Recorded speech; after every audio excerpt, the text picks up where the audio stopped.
तो दोस्तों आज के वीडियो में हम लोग बात करने वाले हैं क्लास 11 सेमेस्टर 1 के OMR आंसर शीट के बारे में। जी हाँ दोस्तों, जैसा कि आपको पता है कि क्लास 11 का सेमेस्टर 1 का एग्ज़ाम जो है बस अब 2 दिन बाद है। और आपको ये भी पता है कि क्लास 11 का जो सेमेस्टर 1 का आंसर शीट होने वाला है वो OMR शीट में उसका आंसर होने वाला है। तो आज हम लोग बात करेंगे कि किस तरीके से OMR शीट को जो है फिलअप किया जाता है। उसमें इंस्ट्रक्शन वेस्ट बंगाल बोर्ड की तरफ से क्या क्या आया है, किस तरीके से आप उसको फिलअप करोगे और किस तरीके से उसमें आंसर लिखा जाता है। तो दोस्तों जैसा कि आपको पता है कि 13 सितंबर से जो है सेमेस्टर 1 का एग्ज़ाम है और वेस्ट बंगाल गवर्नमेंट की तरफ से ये पहले ही नोटिस आ गया था कि क्लास 12 का जो बोर्ड एग्ज़ाम होने वाला है सेमेस्टर 3 का, तो दोस्तों वो जो है वो OMR आंसर शीट में होगा, वो तो बोर्ड एग्ज़ाम रहेगा। तो इसीलिए स्कूल को जो है ये इन्फॉर्मेशन दिया गया था कि सेमेस्टर 1 का एग्ज़ाम भी जो है वो OMR आंसर शीट में लिया जाए, ताकि बच्चा लोग का जो है वो प्रैक्टिस हो जाएगा कि किस तरीके से OMR आंसर शीट में आंसर दिया जाता है और वो लोग जो है सेमेस्टर 3 में कुछ गलती नहीं करेगा। तो आज हम लोग बात करेंगे कि किस तरीके से OMR शीट में आपको फिलअप करना पड़ता है, किस तरीके से आप आंसर दोगे। दोस्तों सबसे पहले बात कर लेते हैं कि OMR शीट का पीछे में जो वेस्ट बंगाल गवर्नमेंट की तरफ से इंस्ट्रक्शन दिया हुआ है जिसको आपको फॉलो करना है फिलअप करने से पहले। जहाँ दोस्तों आपको स्क्रीन में नज़र आता होगा ये 10 या 10 पॉइंट से 10 इंस्ट्रक्शन है जो आपको OMR आंसर शीट को फिलअप करते वक्त ध्यान में रखना है। सबसे पहला पॉइंट में यहाँ पे बोल रहा कि आपको जो है OMR शीट को जो है या तो आप ब्लू पेन से भरो या फिर आप ब्लैक पेन से भरो। ब्लू और ब्लैक दोनों पेन जो है वो बॉल पेन होना चाहिए, ठीक है। सिर्फ बॉल पेन से आप ब्लू बॉल पेन या फिर ब्लैक बॉल पेन से जो है वो आप OMR शीट को फिलअप कर सकते हो। दूसरा पॉइंट मैं यहाँ पे बता रहा कि आपको जो है पॉइंट नंबर 1 से लेके पॉइंट नंबर 6 और पॉइंट नंबर 9 केयरफुली भरना पड़ेगा, ठीक है। तो आपको बता दें पॉइंट नंबर 1 में आपका रजिस्ट्रेशन नंबर है, 2 में रोल नंबर है, 3 में क्वेश्चन बुकलेट सीरियल नंबर है और क्वेश्चन नंबर 4 में जो है क्वेश्चन बुकलेट सेट है, क्वेश्चन नंबर 5 में सब्जेक्ट कोड है और क्वेश्चन नंबर 6 में जो है फुल सिग्नेचर है कैंडिडेट का और क्वेश्चन नंबर 9 में जो है वो सब्जेक्ट का नाम लिखना है। ये जितना भी बताएगी आपको 1 से लेके 6 नंबर पॉइंट तक और पॉइंट नंबर 9 जो है वो आपको केयरफुली भरना है, किसी भी तरीके का गलती नहीं करना है, ठीक है। उसके बाद जब आप फिलअप करोगे तो वो जो सर्कल है उसको आपको अच्छा से डार्क इन करना है बहुत केयरफुली के साथ। आपका जो इंक है वो बाहर नहीं आना चाहिए सर्कल से और आप एक बार भर लेने के बाद जो है किसी तरीके से उसमें चेंजिंग नहीं कर सकते हैं। आपको उसको कट नहीं करना है, ओवर राइटिंग नहीं करना है, इरेज करने का कोशिश नहीं करना है, क्योंकि इसमें से कुछ भी आप करोगे, कटिंग चेंज करने की कोशिश करोगे, ओवर राइटिंग करोगे, इरेजिंग करने की कोशिश करोगे तो फिर आपका जो है वो डिस्क्वालीफाई हो जाएगा, आपका वो आंसर जो है काउंट नहीं होगा, ठीक है। पॉइंट नंबर 4 में एग्जाम्पल दिया हुआ है कि आप देख सकते हो सबसे पहला वाला जो है वो करेक्ट है, जो ऑप्शन बी में अच्छा से डार्क करके फिल किया हुआ है, सर्कल को अच्छा से इंक से डार्क किया हुआ है। दूसरा वाला देख सकते हो रॉन्ग है, उसमें आप काटा कुटी किया हुआ ऑप्शन बी में, वो गलत तरीका है। अगर आप टिक मारते हो वो भी गलत तरीका है, आधा सर्कल करते हो वो भी गलत तरीका है और डबल आंसर लिखते हो बी और डी दोनों में जैसे दिया हुआ है वैसा भी करोगे तो आपका कट जाएगा। ऑप्शन नंबर 5 में बताया जा रहा है कि अगर आप सही करोगे तो आपको सही करने का बदली जो है, अगर सही आंसर आप करते हो तो उसका बदली आपको एक नंबर मिलेगा और अगर गलत करते हो तो उसके लिए आपका कोई भी मार्क्स काटा नहीं जाएगा, ठीक है। रफ वर्क करने के लिए आपको क्वेश्चन बुकलेट में स्पेशल जगह मिलेगा, स्पेस मिलेगा, आप सिर्फ वहीं पे रफ वर्क कर सकते हो। अदरवाइज जो है आप OMR आंसर शीट में कोई भी रफ वर्क नहीं कर सकते हो, ठीक है। उसके बाद पॉइंट नंबर 7 में बोल रहा है डू नॉट फोल्ड, यानी किसी भी तरीके से आपको OMR शीट को जो है मोड़ना वगैरह नहीं है। अगर आप मोड़ोगे उसमें किसी भी तरह का दाग वगैरह आ गया तो भी आप डिस्क्वालीफाई हो जाओगे, ठीक है।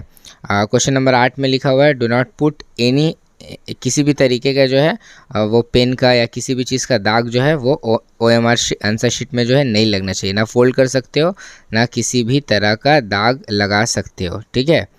उसके बाद जब आपका पॉइंट नंबर 9 में लिखा हुआ है कि जब आपका एग्ज़ाम ख़त्म हो जाएगा तो आपको OMR आंसर शीट जो है एग्जामिनर को या इन्वेस्टिगेटर को जो है हैंड ओवर करके अपना जो क्वेश्चन बुकलेट है यानी क्वेश्चन पेपर है वो आप लेके जा सकते हो, लेकिन आप OMR आंसर शीट को जो है वो एग्जामिनर के पास या इन्वेस्टिगेटर के पास जो है वो जमा करके चले जाओगे, क्योंकि आपका सारा आंसर उसी में लिखा हुआ, उसी के अकॉर्डिंग जो है वो आपको मार्क्स मिलेगा। ठीक है, और किसी भी इंस्ट्रक्शन को जो है आप फेल करते हो जितना आपको बताया गया है तो फिर आपका आंसर काउंट नहीं होगा, आपको डिस्क्वालीफाई कर दिया जाएगा। ठीक है, पॉइंट नंबर 11 में लिखा हुआ है कि जितना भी सब्जेक्ट है वो सब सब्जेक्ट में ये OMR शीट जो है वो कॉमन है, यानी सब सब्जेक्ट में जो है इसी तरह का आपका एग्ज़ाम लिया जाएगा। तो आपको अच्छा से तैयारी करना है कि किस तरीके से OMR शीट को फिलअप करना है। और आखिर में दिया हुआ है कि पॉइंट नंबर बॉक्स नंबर 9 को जो है, जो पॉइंट नंबर 9 में है वो उसको जो है अच्छा से भरना है, यानी सब्जेक्ट का नाम। ठीक है, तो अब हम लोग बात करते हैं कि आप OMR शीट को भरोगे कैसे। ये तो इंस्ट्रक्शन हो गया, आपको सारा इंस्ट्रक्शन बता दिए कि किस तरीके से जो है आपको इंस्ट्रक्शन फॉलो करना होगा।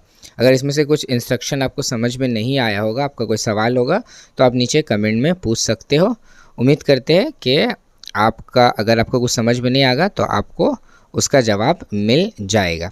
अब हम लोग बात करते हैं कि आप OMR आंसर शीट को किस तरीके से फिलअप करोगे। तो सबसे पहले आ जाते हैं हम लोग पॉइंट नंबर 1 में, रजिस्ट्रेशन नंबर है। तो 10 डिजिट के लिए यहाँ पे नंबर दिया हुआ है 0 से 9 तक। तो आपको अब सपोज़ कर लो आपका पहला डिजिट जो है रजिस्ट्रेशन नंबर का वो 5 है। तो यहाँ 1 2 3 4 से लेके 0 से लेके 9 तक का आपको नंबर नज़र आ रहा। तो आपका पहला डिजिट जो है रजिस्ट्रेशन नंबर का 5 है। तो यहाँ पे 5 में जो सर्कल किया हुआ है उसको आपको जो है वो अच्छा से गोल कर देना है, पूरा फिलअप कर देना है इंक के साथ। ओवर राइटिंग मना है, सर्कल से बाहर नहीं आना चाहिए, सिर्फ 5 को। ठीक है, क्योंकि आपका पहला नंबर 5 है। उसी तरीके से दूसरा लाइन में देखना है, आपका रजिस्ट्रेशन नंबर का दूसरा डिजिट जो है 2 है। तो वो 2 में फिर आप सर्कल को जो है फिलअप भरोगे। तीसरा नंबर अगर आपका 4 है तो 4 में, फिर 9 है तो 9 में, वैसे ही करके पूरा आपका 10 नंबर दिया हुआ है रजिस्ट्रेशन नंबर के लिए 10 खाना। और 10वें नंबर में पहला आपका 5 है तो 5 में फिलअप किया। जैसे जैसे आपका नंबर रहेगा आप उस खाना में उसी नंबर को जो है फिलअप करोगे। ठीक है, उस लाइन में उसी नंबर को जो है फिलअप करना है। वैसे ही करके रोल नंबर भी फिलअप करना है। आपका रोल जो है 21565 है। तो पहले आप पहला लाइन में आप 2 को सर्कल करोगे, 2 का सर्कल को फिलअप करोगे। उसके बाद दूसरा आपका 1 है तो 1 को आप फिलअप करोगे, बाकी सबको रहने दोगे, बाकी सबको छोड़ दोगे। उसके बाद तीसरा डिजिट जो आपका 5 है तो आप 5 को फिलअप करोगे। चौथा डिजिट आपका 6 है तो आप 6 को डिजिट फिलअप करोगे सर्कल को। उसके बाद 9 है तो 9 को करोगे। ठीक है, और फिर नंबर में भी वैसे करना है। फिर क्वेश्चन बुकलेट सीरियल नंबर देख लेना है। ठीक है, ये आपका क्वेश्चन जो आपको पेपर मिलेगा उसमें आपका दिया हुआ रहेगा। ठीक है, फिर क्वेश्चन बुकलेट सेट दिया हुआ रहेगा, उसको भी जो है वो क्वेश्चन पेपर से देख के यहाँ पे लिख लेना है। तो उसमें आपको क्वेश्चन बुकलेट सेट में जो है आपका WXYZ चारों में से कोई होगा। तो जो भी आपका पास रहेगा पहले तो आपको यहाँ पे सर्कल कर लेना है। जैसे आपका Y है, Y सेट है तो आप Y में सर्कल कर लोगे।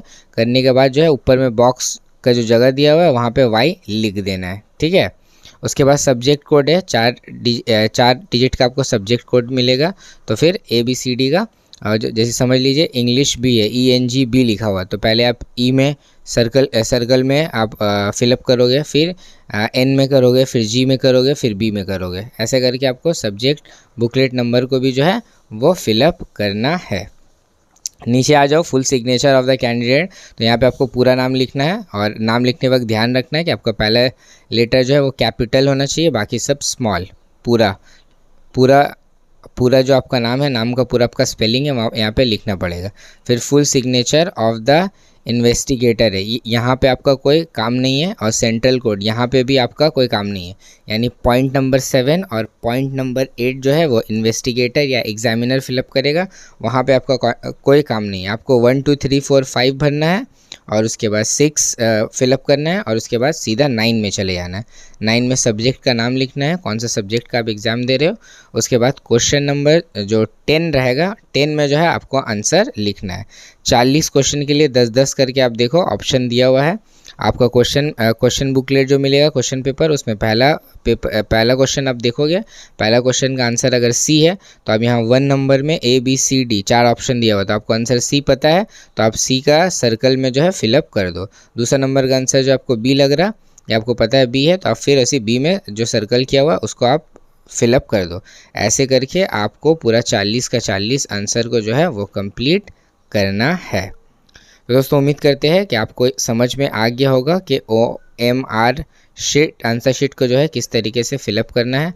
अगर आपको समझ में नहीं आया है तो आप कमेंट में पूछ सकते हो या फिर आप बता सकते हो, तो फिर हम प्रैक्टिकली भी करके आपको दिखा सकते हैं एक और वीडियो बना के। उम्मीद करते हैं कि आज का वीडियो आपको समझ में आया होगा, और अगर आपको कुछ भी क्वेश्चन है तो आप कमेंट में पूछ लो। और अगर आप हमारे चैनल में नए हो तो आगे भी ऐसे ही इन्फॉर्मेटिव और इंटरेस्टिंग वीडियोस के लिए हमारे चैनल को सब्सक्राइब करें और बेल आइकन को ज़रूर ऑन कर ले, ताकि फ्यूचर में जब भी कोई नया वीडियो आएगा तो दोस्तों उसका नोटिफिकेशन आप लोगों तक सबसे पहले पहुँचे।